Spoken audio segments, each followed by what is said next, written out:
Ahuiactlaxelic.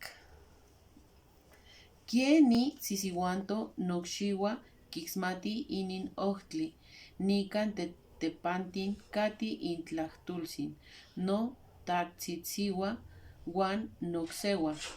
Yehuantzitzi ki ahkokihki iwan ki tlayectlalihke. Nochin tetl inintin tetl iwan. Oxequintin kimo nextiliaya santepitzin tlali wan umpum motlalakiliaya. Totlahtol wan yo yeyeto.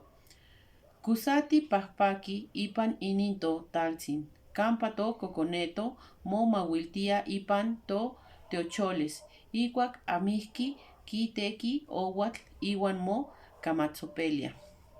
Agen tlailcawa tocuentla. Tlailcawa tlaltotzolistle tlacayo. Agen tlailcawa tocuentla. Kin mashtia totlacual. Wan toyolo agen anmo kinmati tlalcanahue kiehuistli. Iwan ahuiac tlalcelic. Mis pies conocen estos caminos desde niña.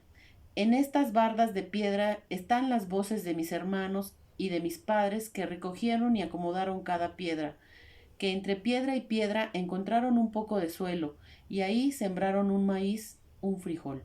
Nos sentimos felices en esta tierra donde nuestros niños juegan en los teucholes y cortan cañas para mitigar la sed, para endulzar sus bocas.